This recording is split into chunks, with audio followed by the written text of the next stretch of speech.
everyone, happy Tuesday and welcome back to another video.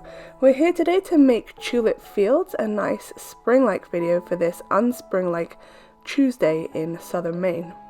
So I'm going to start out this soap as always with my lye water solution and my oils right around 100 degrees Fahrenheit. And I'm pouring my hot lye water solution into my oils and I'm going to bring that to emulsification with my spatula. So I'm just stirring that in until I can see that it is fully combined. Unfortunately, I did lose some footage due to some corruption in this, and so I've lost the first part of this video. But I split off a small section, about a third of this soap, into another container and added some spirulina. I brought that to a thick trace and poured it into my molds. I left it to sit up for about 5 minutes to thicken, and then I used a scraper that I had printed in a zigzag type pattern to create some grass shapes. Once that had set up thick enough, I added this soap dough stems to it, and I created these with some soap dough that I rolled between two pieces of parchment paper and cut vertically down the middle to create a wider edge at the bottom and thinner at the top to look like flower stems. I'm placing 6 of these in each soap mold, and these are going to form the stems of my flowers in the field.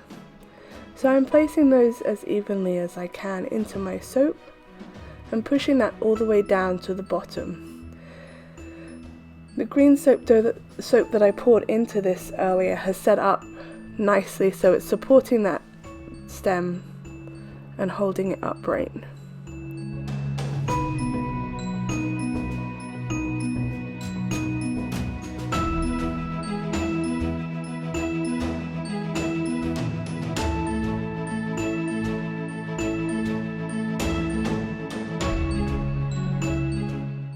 Now I've got all of my stems into my soap, I'm going back to the rest of my soap. I've split off several small amounts for my accent colours to form the flowers, and a small bit for some white that's going to form a cloud. I've put a little bit of what's left into this bowl to make the background colour. I've actually decided here that I'm going to put the rest of it in, so I've put the rest of my essential oil in and I'm adding the rest of my soap so that the background colour is all one solid blue colour. Once I've got all that into my bowl, I'm going to mix my essential oils in with my spatula to get that nice and dispersed.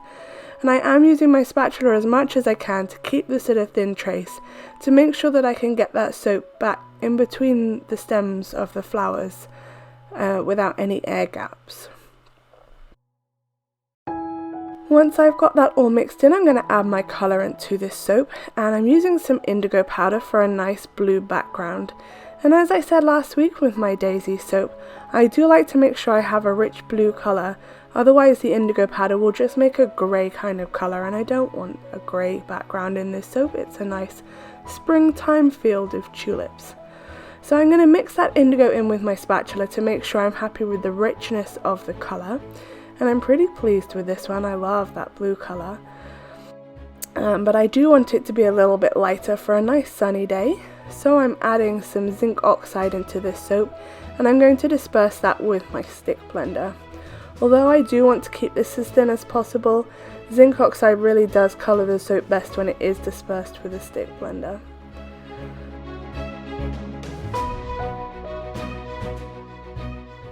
So I'm happy with that colour. I'm going to go and work on the rest of my colourants, and in this bowl I have a little bit of soap coloured purple with some alkanet root, and this one I have some orange soap coloured with some turmeric, and I'm just using my stick blender on these colours to bring them to a thick trace so that I can pipe these. And this one is a nice pink colour which has been achieved with some rose clay.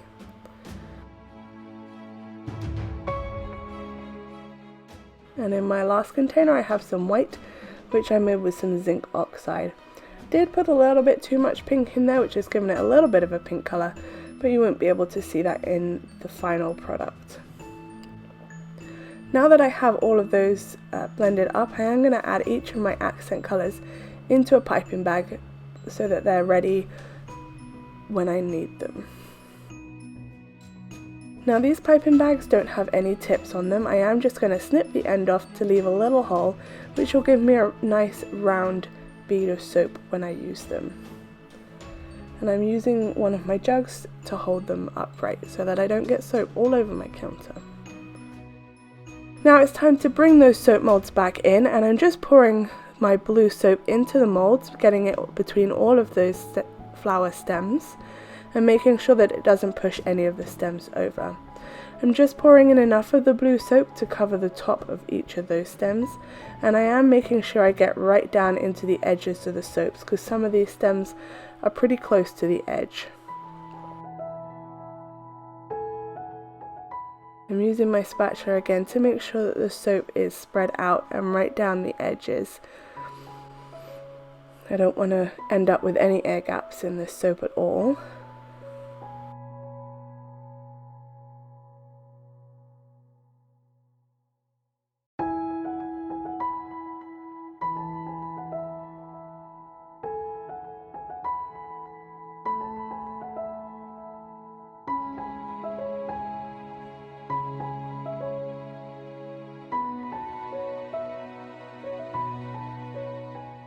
Alright, so I have finished filling that up to the top of the stems, and I'm going to wiggle those and bash them down to get rid of any air bubbles and to level out the top. I have snipped off the very tip of this piping bag, and this is the pink soap, and I'm just bringing that down the mold in 2 or 3 stripes to form the first row of my flowers. I'm trying to get that on top of some of the stems, but in the end these flowers are gonna reach all the way across the soap.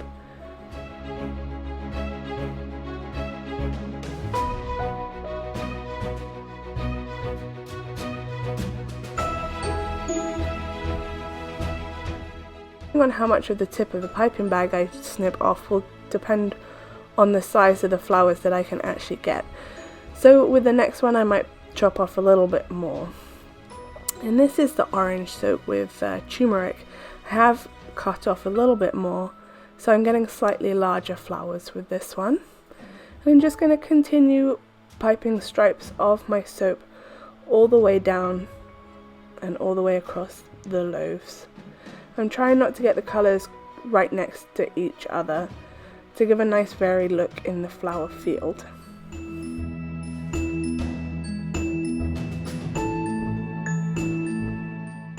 And next up is the purple colour. Now this does look very similar to the blue at the moment, but once this goes through saponification they are going to come out with different hues, and you will be able to see the flowers stand out against the background of the soap. Tulips are one of my favourite flowers, and they have been for a long time. They're the first sign of spring for me, and I just love the vibrancy of the colours. The purple ones are actually my favourites. So I'm going to continue piping down the rows until all of my soap has been used up.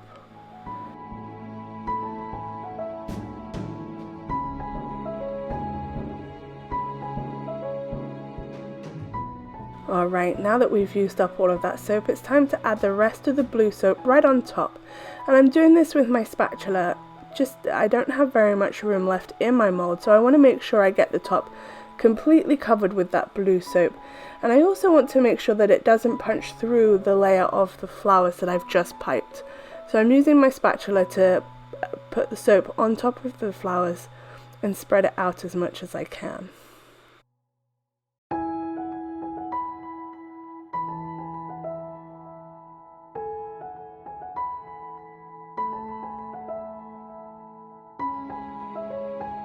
Now that I have a layer of blue in, it's not completely covering my flowers yet, but I do want to start adding some cloud in. So I'm just using my white in a piping bag, and I've snipped off the ends, and I'm just piping lines down my soap the same way as I did for the flowers to create a little cloud here. And I first saw this trick done by Lisa from I Dream in Soap. This is how she makes her clouds in her scenes, and I loved the effect that it gave, so I thought I'd give it a go with this one. So I'm piping 2 or 3 lines down and building right on top of that to give a nice fluffy effect to my clouds. And I'm going to keep going with that until my soap has been all used up and I have a nice fluffy cloud. I'm just going to pipe in one cloud on each soap, and the cloud is going to stand up on top of the soap, so you'll be able to see it on the very top of the soap.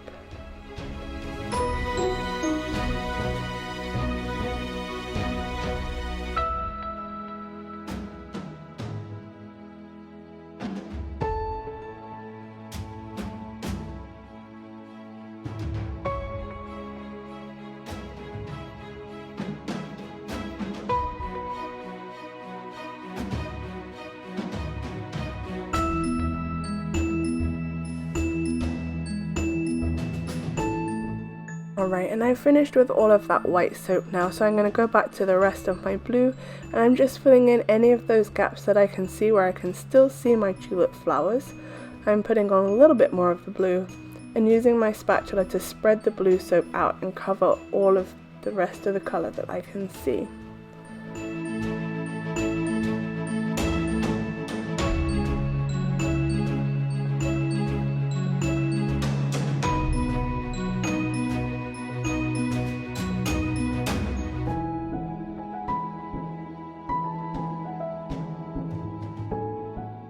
Now that that has all been filled in, I'm going to tap down my soap to make sure there are no air bubbles in there. I've done a lot of piping with reasonably thick soap, so I want to get out as many as I can. And I'm going to use the end of my pipette to create some swirls in the top of the soap. This is also going to flatten out the soap, which will give me a nice flat surface to pipe on tomorrow when I cut this.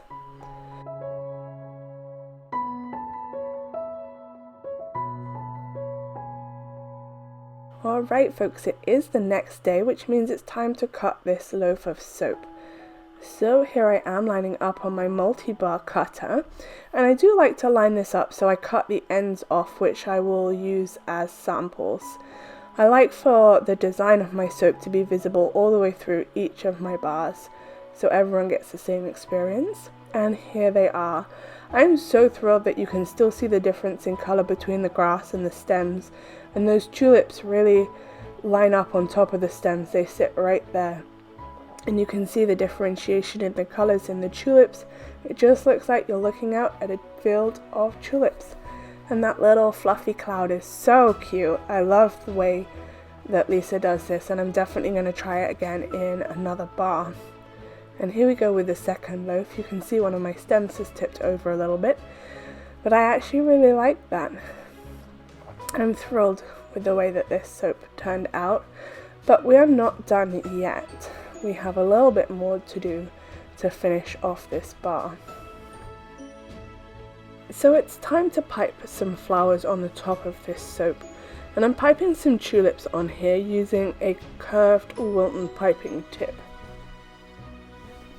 I have some piping soap that I have made up and coloured it with turmeric for this orange soap colour.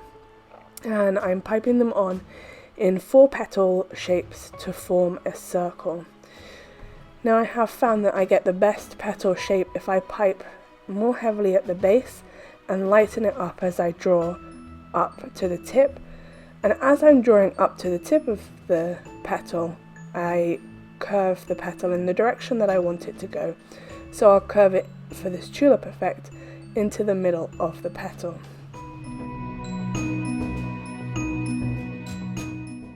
I'm just going to repeat that same thing on each bar of soap 3 or 4 times, doing 4 petals per flower and curving them in to create the nice cupped effect of a tulip. I did decide to use 2 different colours. I brought in some alkanet to make some purple flowers because they are my favourites. So each bar of soap is going to have 3 or 4 buds right on top and a mix of the purple and orange. Alright you guys, here are some final shots of what this soap turned out to look like. I love this soap. I love the little white fluffy clouds and the piped tulips on top. Thank you all so much for watching, and I'll see you next Tuesday.